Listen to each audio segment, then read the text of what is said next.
Cela fait 9 mois que le Maroc assure la présidence du Conseil des droits de l'homme de l'ONU. Amar Znebar nous dresse le bilan jusqu'ici de son mandat à la tête du CDH. Je veux dire, c'est un bilan qui parle pour lui-même. En fait, c'est un bilan, jusqu'à présent, on peut dire, relatif. Nous sommes loin d'avoir terminé l'exercice de notre mandat, mais déjà, j'aimerais juste me limiter à deux dimensions dans notre travail au sein du Conseil.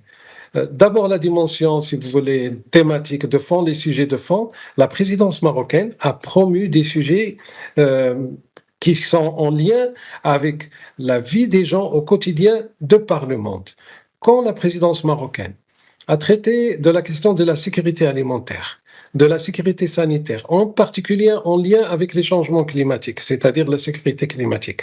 Nous avons drainé vers le Conseil des personnalités venant des plus grandes organisations internationales qui s'occupent de ces sujets directement, avec aussi bien sûr des experts, des académiciens, et qui ont contribué à un débat, ce qu'on a appelé le débat de la présidence du Maroc, avec aussi une participation intensive des États membres du Conseil et des observateurs. C'est-à-dire que nous avons eu plus de 70 orateurs, par exemple, lors de cette première discussion présidentielle, qui fait que le Maroc, en tant que pays venant du sud du globe, en tant que pays ayant à cœur les questions de développement économique, social et culturel, le fait que la présidence du Maroc promeut ces thématiques a été très bien accueilli et cela a été suivi par un rapport que la présidence marocaine a transmis à New York, où actuellement ont lieu, comme vous le savez, des négociations ardues pour le sommet du futur qui se tient dans 2 semaines et qui adoptera une déclaration du futur, c'est-à-dire une déclaration pour les générations futures.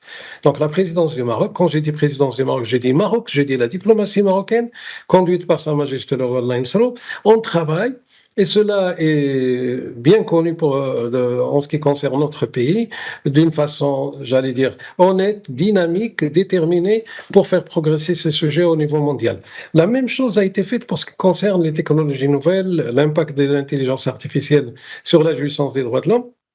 Et également aussi sur les questions de fond, j'insiste que la présidence marocaine avance pour ce qui concerne l'approche genre, c'est-à-dire la parité, l'équité entre le genre masculin et le genre féminin dans les travaux du Conseil, mais au-delà pour ce qui concerne le partage des responsabilités dans la hiérarchie des organisations internationales.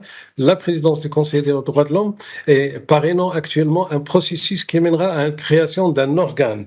Et quand j'ai dit qui mènera, c'est-à-dire d'ici la fin du mois, nous allons établir pour la première fois un organe consultatif de renforcement de l'approche genre au niveau du système onusien et en particulier pour ce qui concerne l'équité et la parité entre les hommes et la femme. Ce sont des sujets de fond, il y en a d'autres bien sûr, mais je me limiterai à cela.